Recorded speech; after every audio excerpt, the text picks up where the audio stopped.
Hello friends. आज 12 जून 2023 को मैं फिर एक बार आपके सामने हूँ। नमस्कार मेरे सभी यूट्यूब और फेसबुक फ्रेंड्स को नमस्कार करते हुए ये आज का वीडियो शुरू करता हूँ, जो बहुत ही सुंदर है, बहुत ही प्यारा है। और इस वीडियो में मैं आपके साथ डिस्कस करने वाला हूँ एक ले हंट नामक अंग्रेज कवि की एक बहुत ही सुंदर, प्यारी, सिंपल बट बहुत ही इंस्ट्रक्टिव, बहुत कुछ सीख देने वाली एक कविता जिसका नाम है अबू बिन आदम। ले हंट रोमांटिक कवियों का बहुत अच्छा दोस्त था, खास करके कीट्स और शेली को। और वो पत्रकारिता भी किया करता था, कई पत्रों का उसने संपादन किया और वो क्रिटिक भी था, आलोचक भी था और वो कवि भी था।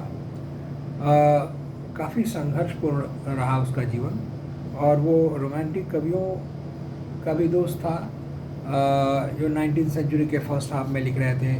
और 19वीं सेंचुरी के सेकेंड हाफ में जब विक्टोरियन युग आया तो उसमें भी कई लेखकों से उसका की जान पहचान हुई। और डिकेंस ने अपने एक उपन्यास ब्लीक हाउस में ले हंट को एक पात्र के रूप में चित्रित किया है। तो ये काफ़ी विख्यात लेखक था और इसके जन्म स्थान में एक स्ट्रीट का नामकरण हुआ इसकी मृत्यु के बाद।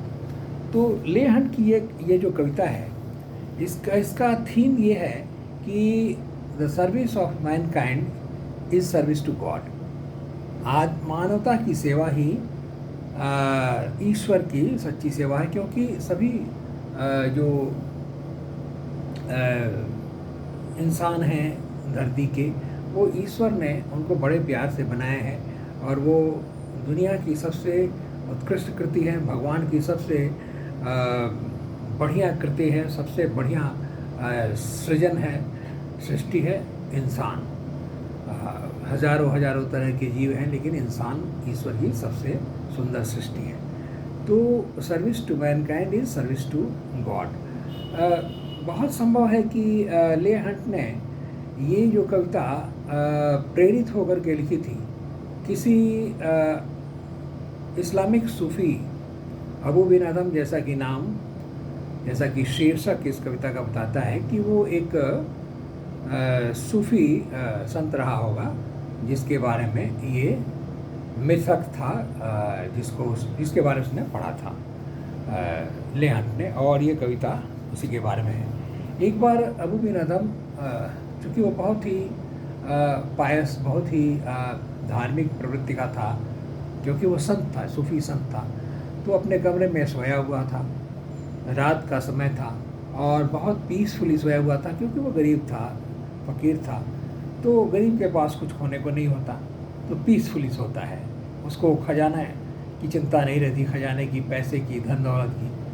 तो the kind of sleep the poor enjoy, that kind of sleep अ फ़कीर ऑल्सो एन्जॉयज। तो ये फ़कीर जो है सोया हुआ था अपने रूम में कि अर्धरात्रि को एक मधुर जो है जैसे चांदनी बिखर गई उसके कमरे में, और एक बहुत ही डीप और पीसफुल स्लीप से वो जग उठा अपने रूम कमरे में। जब उसने एक प्रकाश सा फैला पाया, जब वो उठा अपनी नींद से अर्धरात्रि को, तो उसने देखा कि एक देवदूत जो है वो कुछ लिख रहा है एक सुनहरी किताब में। गोल्डन बुक ऐसा कहा है। गोल्डन का मतलब यहाँ मतलब प्रतीकात्मक, लेकिन ये एक बहुत ही ज़रूरी, बहुत ही कीमती कोई किताब होगी जिसमें एक देवदूत जो है वो सुंदर मुखड़े वाला और अद्भुत आकर्षक व्यक्तित्व वाला वो देवदूत जो है वो कुछ लिख रहा था। अबू बिन आदम, चूँकि वो बहुत ही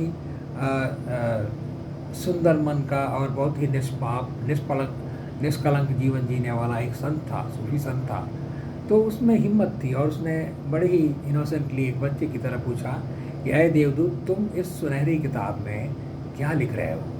तो उस देवदूत ने एक बड़ी सुंदर मुस्कान के साथ उसने अपना सर उठाया सुंदर सा, और उसने एक मुस्कान के साथ कहा कि अय मानव, मैं इस सुनहरी किताब में उन लोगों का नाम लिख रहा हूँ जो ईश्वर को प्यार करते हैं। I am writing the names of those who love God, जो ईश्वर को प्यार करते हैं, ईश्वर को याद करते हैं, ईश्वर का स्मरण करते रहते हैं, उसकी पूजा करते हैं, उसकी अर्चना करते हैं, उसी की धुन में दिन रात रहते हैं, ऐसे लोगों का नाम मैं लिख रहा हूँ। तो ये संक्षेप में उसने कहा। तो अबूबिनअदम ने उत्सुक हो गया, उसने पूछा कि क्या मेरा नाम है उस किताब में, जो जिस किताब में तुम नाम लिख रहे हो जिन लोगों के, मेरा नाम है क्या उस सूची में, उस लिस्ट में?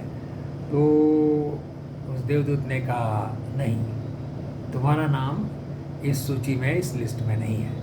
और ऐसा कहने के बाद वो गायब हो गया उस कमरे से।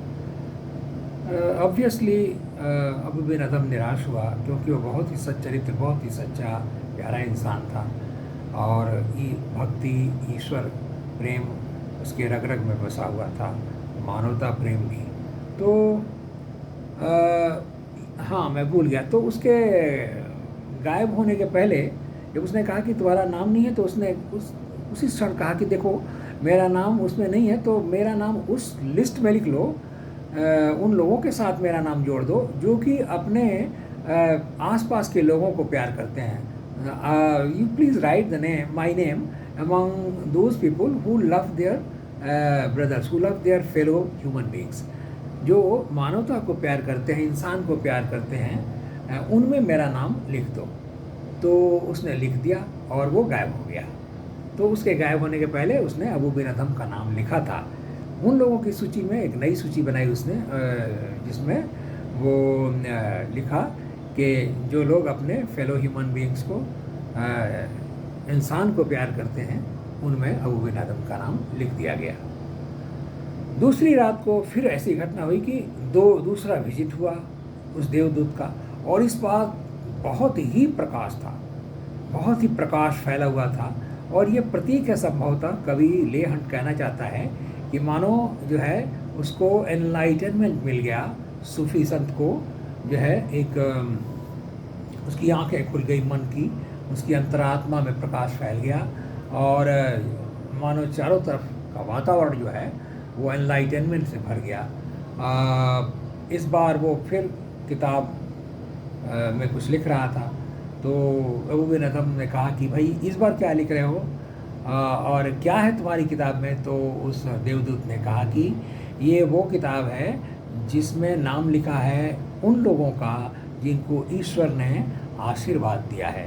तो और अच्छी बात यह है कि जितने भी लोगों का नाम यहाँ लिखा हुआ है उसमें अबूबिनअदम तुम्हारा नाम सबसे ऊपर है, सबसे ऊपर है। जिनको भगवान ने आशीर्वाद और प्यार भेजा है उनमें सबसे ऊपर तुम्हारा नाम है।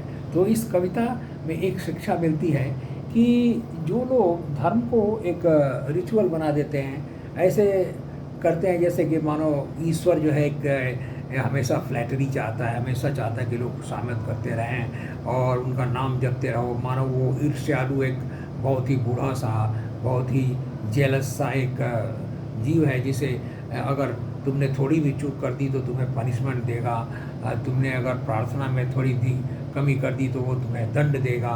तो रात दिन उसकी फ्लैटरी करते रहो, उनका नाम जपते रहो। यही सर्वश्रेष्ठ उपाय है ईश्वर की सेवा का, ईश्वर प्रेम दिखाने का। ये जो तरीका है ईश्वर प्रेम का, ये एक तरीका है। तो इस कविता में एक दूसरा तरीका भी दिखाया गया है ईश्वर प्रेम का। ये है कि आप ईश्वर को भले ही धूप दिया बत्ती और उनकी प्रार्थना, उनकी फ्लैटरी, उनके भजन, उनकी स्तुति भले ही आप न किया करें, लेकिन अगर आप जीव दया करते हैं, अगर आप लोगों के साथ एम्पैथी रखते हैं, अगर आप कंपैशन दिखाते हैं, इंसान के प्रति दया भाव रखते हैं, इंसानों की सेवा करते हैं, तो आप भी किसी भक्त से कम नहीं है जो दिन रात नाम कीर्तन करता है, नाम जाप करता है। आप देखिए रामकृष्ण मिशन का जो उद्देश्य है वो मानवता की सेवा है। विवेकानंद जो है वो किसी मंदिर में जाके घंटों पूजा नहीं करते थे, वो कभी कभी जो है करते थे, लेकिन अधिकांश समय पूजा अर्चना से प्रेफर वो करते थे कि जो दीन दुखियों की सेवा की जाए, जो भूखे हैं उनको खिलाया जाए, उनको कपड़ा पहनाया जाए, उनको शिक्षा दी जाए। तो मानवता की सेवा सच्ची सेवा है। और गांधी, एम.के. गांधी भी इसी में विश्वास करते थे। आपको मालूम हो कि गांधी जी कभी किसी मंदिर में नहीं जाते थे, एक्सेप्ट कि अगर उसमें कोई सामाजिक विषमता हो, कोई दूसरा मुद्दा हो। एक बार उनकी पत्नी या कोई गया मंदिर दर्शन करने के लिए, तो गांधी जी को बहुत दुख हुआ। उन्होंने कहा कि उसकी ज़रूरत नहीं है, अगर आप सेवा करते हैं मानवता की तो सबसे अच्छी सेवा है। तो अबू बिन अदम एक बहुत ही सुंदर और सिंपल एक कविता है, जो कि बहुत अच्छा सीख देती है। ये है पार्ट 1 हिंदी में, और मैं इसे अंग्रेजी में भी लाऊंगा।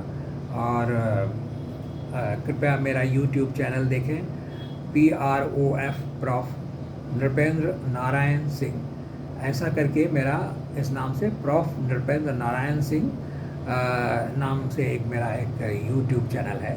और उसमें इसी तरह के बहुत ही प्रेरणादायक, इंस्पायरिंग, एजुकेशनल और एंटरटेनिंग जो है मैं वीडियोस डालता हूँ, जिसका वैल्यू जो है इटर्नल वैल्यू है।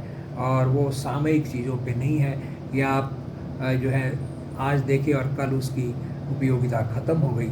ऐसे वीडियोस मैं नहीं बनाता। मैं वीडियोस बनाता हूँ जो जीवनोपयोगी हो, जो प्रेमचंद के आदर्शों से प्रेरित हो, जो बर्नार्ड शॉ के आदर्शों से प्रेरित हो, कि कोई भी साहित्य या कोई भी चीज़ कलाकृति जो मनुष्य को ऊपर उठने में, मानवता, उसकी मानवता को उभारने में, उसे और बेहतर इंसान बनाने में अगर मदद नहीं करती, तो ऐसी कलाकृति, ऐसी रचना जो है वो कोई मायने नहीं रखती। तो लाइफ के लिए कला है, जीवन को उन्नत बनाने के लिए, जीवन को सुंदर बनाने के लिए, जीवन मनुष्य के हृदय और मस्तिष्क को जो और उन्नत और सुंदर बनाए, नैतिकता को जगाए, उसके चरित्र को और बेहतर बनाए, उसके विचारों को और पवित्रता दे, ऐसे साहित्य और ऐसी कलाकृति जो है वो हमेशा रहेगी और उसकी हमेशा ज़्यादा कद्र होगी। तो कृपया मेरा यूट्यूब चैनल देखें, मैं इसको फेसबुक में भी डालूँगा। धन्यवाद। ये है पार्ट 1 अबू बिन अदम कविता के बारे में, लेहन की कविता। Thank you all.